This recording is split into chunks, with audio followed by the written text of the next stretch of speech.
పడిపోకుండా నిలబడు వారముగా ఉండాలి. హల్లెలూయా.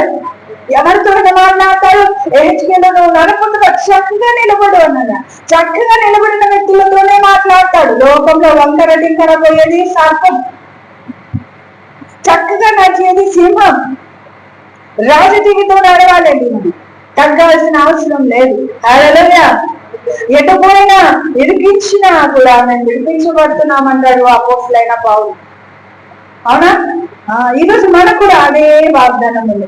మరి బండ మీద నిలబడం అంటున్నాడు. రెండోది వచ్చేసి ఎక్కడ నిలబడాలంట? బండ సందులో దాక్కోయా, నా చేతితో నేను కప్పినప్పుడు నేను వెళ్తుండగా నా మహిమను వెనక నుండి చూస్తావు, నా వీపును నువ్వు చూడగలుగుతావు అని అన్నాడు మోషేకు. నిర్గమకాండం 33:21 అంటున్నాడు. సో ఆ క్రీస్తు ఎవరంట?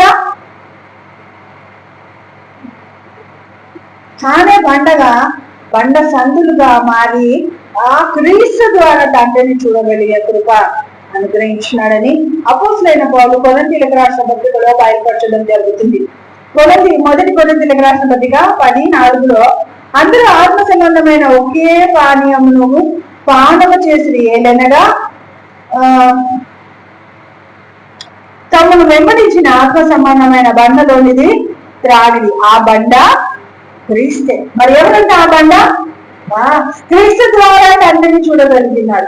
అయితే మోషే కుడి పార్శ్వమును చూడగలిగినాడు, వీపుని మాత్రమే చూడగలిగితే దాని అర్థం ఏంటంటే 5 కాండాలు యోగ గ్రంథం రచించడానికి కావాల్సిన జ్ఞానం అంతా మోషే గారికి ఇవ్వబడడం జరిగిందంట.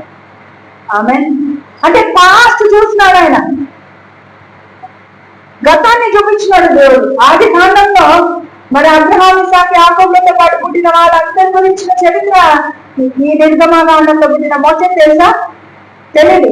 కానీ మోషే ఆ వెలుగులో అవన్నీ చూసి గ్రంథాన్ని రాయగడానికి కావాల్సిన నిపుణత అనుగ్రహించబడిందంట. హల్లెలూయా.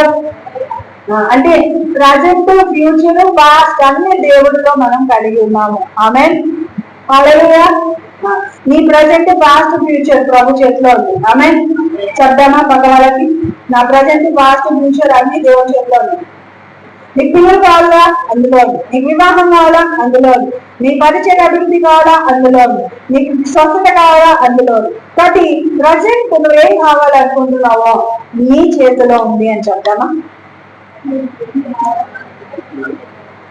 నీ నోటి ద్వారా నీ ప్రజెంట్ నువ్వు పొందుకుంటావని చెప్తామా? ఆమేన్.